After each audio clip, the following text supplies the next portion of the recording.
What is good, y'all, and welcome back to my channel. So today I'm having Chipotle. I have a burrito here. I'll go over what's in that momentarily. I'm also going to be reviewing the new Nicolas Cage movie directed by Tom Gormican called The Unimaginable Weight of Massive Talent, which I'm excited to talk about. I just saw that this morning. Let me dig into this burrito. It's a steak burrito. Inside I have their beans, I have peppers, brown rice, medium salsa, cheese, and corn. Do I have anything else in there? And I always forget what I was going to put in there. Anyway, let's dig into this monster. Look at this thing. This thing is gigantic. Let me dig into this a little bit, and then we're going to talk about this new movie. So yeah, so we have some Chipotle. Just a moment.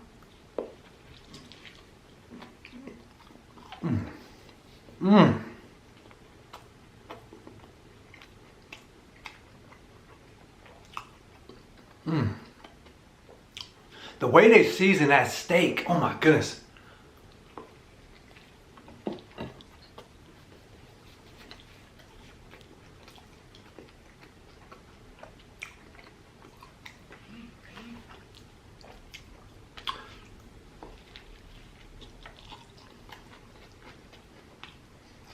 So good.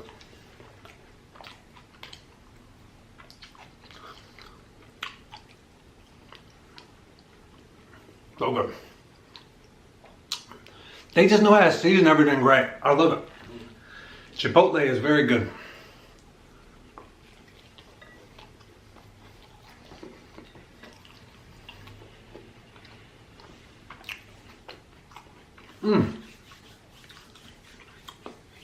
Yeah, so we're talking about this Nicolas Cage movie, which I'm excited to talk about. I don't go to the movies that much anymore because there's really, honestly, there's not a lot to see that excites me. But I don't know. I'm a weird thing with like Nick Cage. So I was like, let me go check this out because we'll talk about it. I love a movie that's aware of itself. I'll just say that. I love a movie that knows what it is. Oh boy. Oh boy.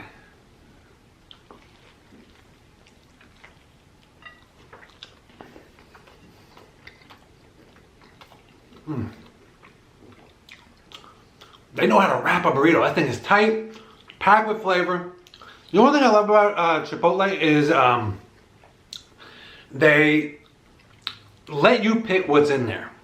You go to a lot of places and get a burrito, they like kind of dictate what's in there. I don't like tomato. I'm not a big sour cream fan. Some people might like queso. I don't like too much sauce in there as I don't want it all dripping up. This thing is delicious.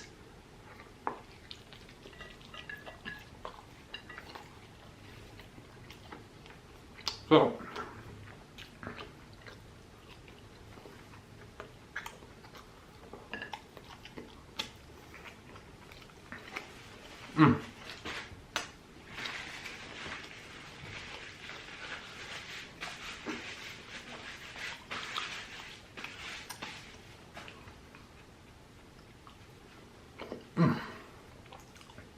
So, this movie is basically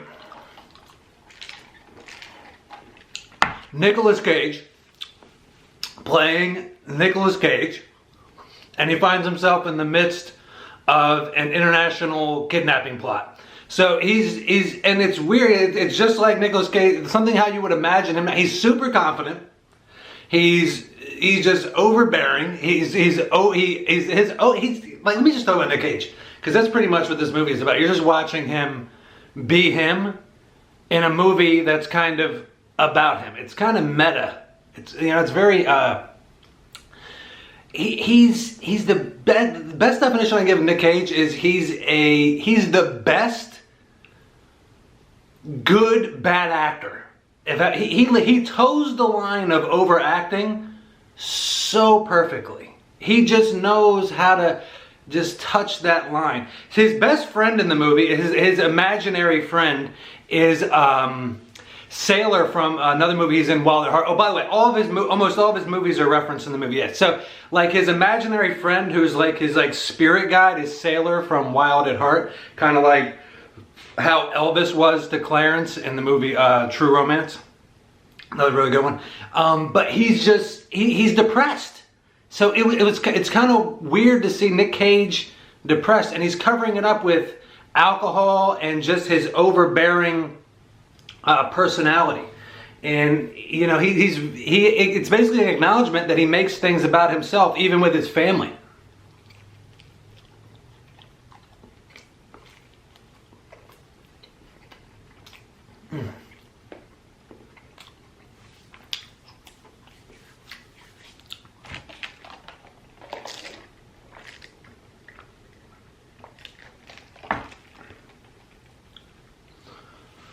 Oh, that is good. Well,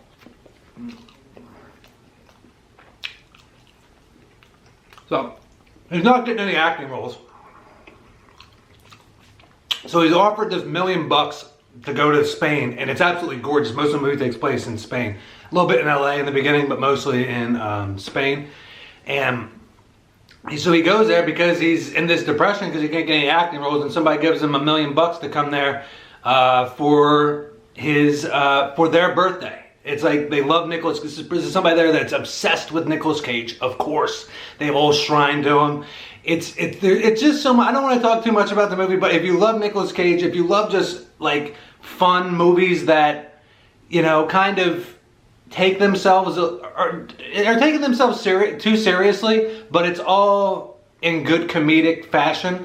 There's good action sequences, as there should be in a Nicolas Cage movie. There's a good chase scene. There's good gun shootout scenes. Props from Nicolas Cage movies are used within the movie. He's him. He's him. Because that's the funny thing with Nicolas Cage. Anybody that watches his movies would say he's always playing himself. He's himself in every movie, and this movie he literally is himself. So, it opens up with Con Air, which is my favorite. But all of them. Wild at Heart, as I mentioned. Yeah, Sailor's like his imaginary best friend, and Nick Mother Cage. You know what I mean?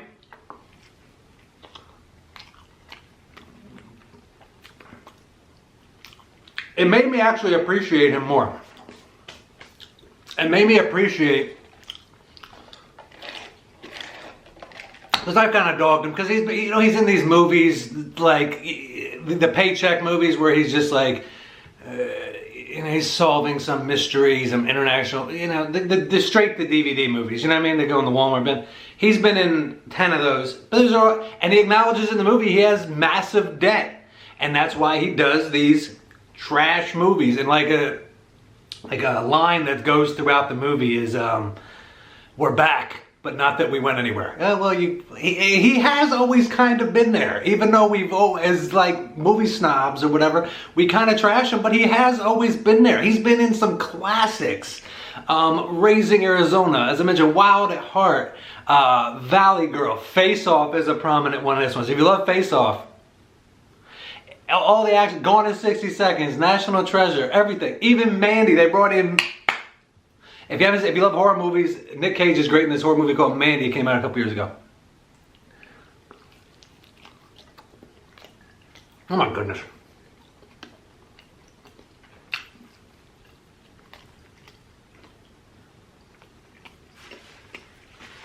So when I'm leaving the theater, I'm always interested. There wasn't that many people in there. Wasn't that many people. It was like, everybody came in twos except for, Scott, who went by himself, of course. So there's like these two older ladies, these two girls, I would say women in like their 40s or whatever, having a day off. And then these two younger guys who are probably about my age, just ballparking it. And anyway, so I'm always interested in what people say when a movie gets out, especially something like this. And I had an absolute blast. Listen, it's not some classic movie, but it's something I would totally watch again. This is a movie I would watch if I just was like feeling down in the dumps. If I was just feeling down and out of it, and you're taking life too seriously. Nick Cage takes acid in the movie. It's awesome. So that it's kind of like that. It's kind of like it's a weed movie, but you know, it's like smoking weed with the movie. The movie is the weed because it's telling you don't take life so seriously. So anyway, I'm listening to people leave the theater. I'm gonna get some more of this steak. So.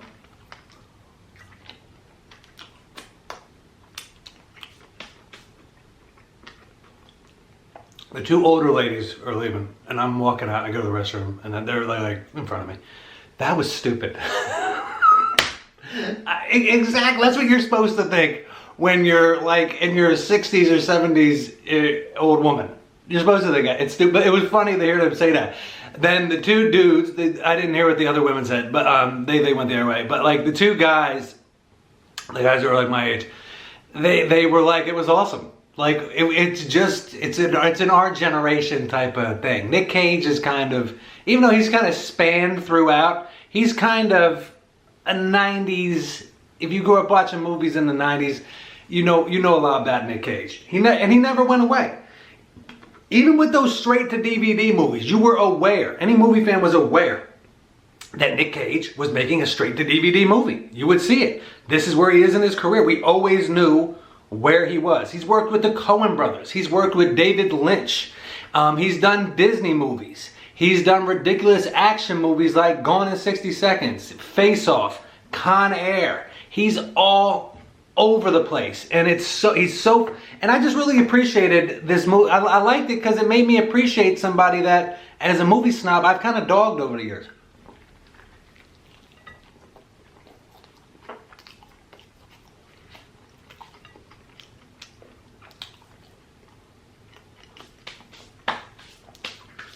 And my apologies to Nick Cage. So the movie opens up with the Lionsgate logo. Anybody knows movies, that's almost like the mark of failure. Because Lionsgate's a terrible movie studio. Terrible. Very few good movies come from Lionsgate. But it looks beautiful, all that stuff. But the action sequences are good. You get to see Nick Cage being Nick Cage in a movie about Nick Cage. Like, it's taking itself, it's meta enough. It's almost like how Scream is the perfectly done meta horror movie. This is the perfectly done meta action movie. It's got comedy. It's got intrigue. It's got it's got a little mystery in there, a little suspense. You don't know who to trust. So you do have those factors in there. Gun shootouts, chase scenes. Is there an explosion? But kidnapping. So you have everything you need in there. Everything you would need in a action movie.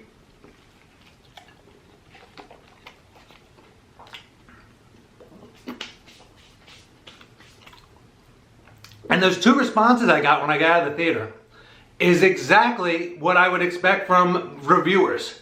Like, quote unquote, they're either going to see it for what it is, which I think I do, or you're going to think it's stupid. It really depends, and that's people who watch this movie, if they watch movies in general, their opinion of it kind of says a little bit about them. Are you someone who takes things a little bit too seriously? If you take things too seriously, then it's going to be stupid. Because it is. But it's supposed to be. The Shrine to Nicolas Cage.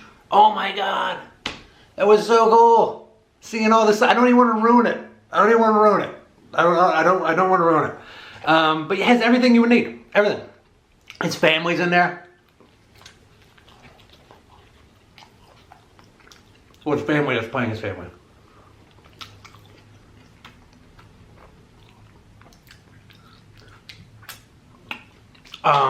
Yeah, he's just been in, man, when I look back, I'm like, as a movie fan, he's been in a lot of movies that I like. I remember the first time I saw Con Air, Face Off used to be one of my favorites of his.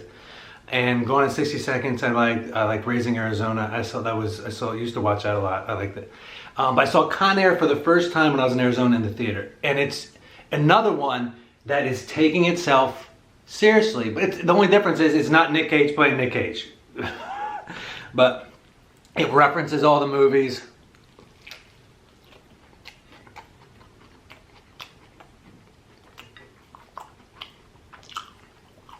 Let me go get a fork, guys. I had to get a fork because this thing is falling apart massively.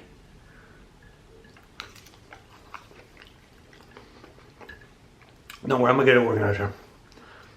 I'm all over the place. I like when I see a movie that, you know, especially in today's times, because most of the movies stink. Let's be honest, they're all Marvel, and it acknowledges that. That was one of my favorite parts. It's like you can't get anybody interested in a movie unless it's a Marvel movie or a Star Wars movie. Exactly. Exactly. Thank you for acknowledging that. And thank you, Nick Cage, for... Has he ever been in any of those? Has he? I don't think he has. And as a fan of Jake Gyllenhaal, it did honestly break my heart when he was in a Marvel movie. So I love that Nick Cage never did that. And hate him or love him, this is a fun blast of a movie. Even people who don't like him, I think can appreciate this movie. Unless you're just an out and out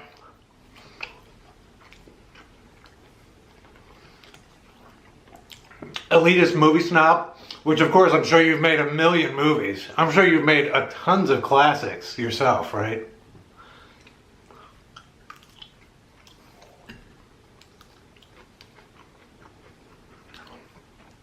It's silly, it's stupid, it's supposed to be. If you like an action movie, if you like a comedy, this is your jam. The Unbearable Weight of Massive Talent. It's a perfect title too. It's over. It's an extra. It's a lot of big words. It's just a massive, overly done title. Over extra. It's extra. It's the definition of extra. I love, one of my favorite parts is like his best friend is Sailor from Wild at Heart. Oh my god. I loved it. So good. Oh my gosh, so good. I didn't see Raising Arizona referenced, but that's okay. I mean, you do have to get permission to reference things. I can't see the Coen brothers blocking that, but who knows? Who knows? Maybe I missed it. I will watch it again. I don't know if I'll own it, but if I'm feeling down and like I'm taking my own problems too seriously, because that's what he's doing in this movie. He's taking his life too seriously, and then life hits him in the face, and then he's in the middle of an action movie. This is so fun. I would be interested if anybody likes Nick Cage or doesn't. What's your favorite Nick Cage movie? What's your favorite? He worked with some of the best directors. Like David Lynch wanted him to be in a movie, and he was perfect. His overacting, his essence was perfect. He's been in a Coen Brothers movie. I believe Raising Arizona is the first Coen Brothers movie, if I'm not mistaken.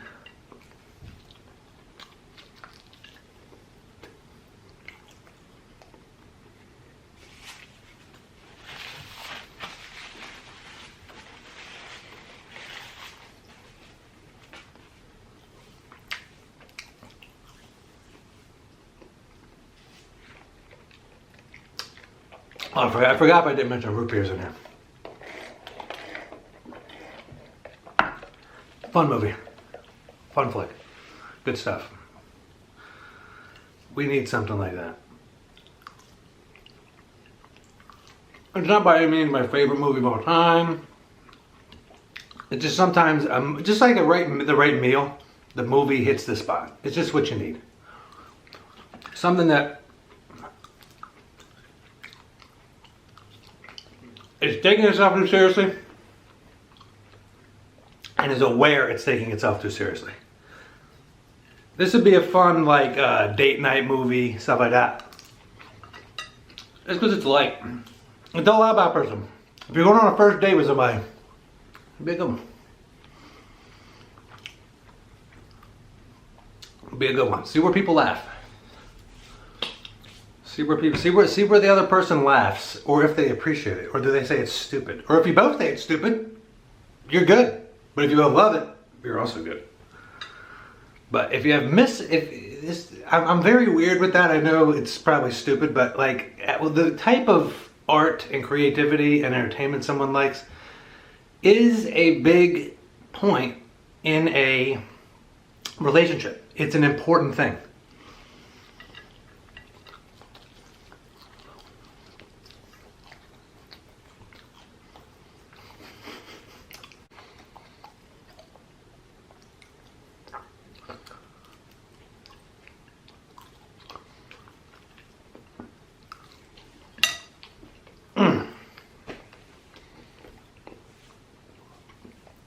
Although this burrito absolutely fell apart, very good. Great seasoning. I recommend the steak if you go there. Get the peppers. I go either medium or hot with your salsa. You want to feel that. You want to taste the flavors.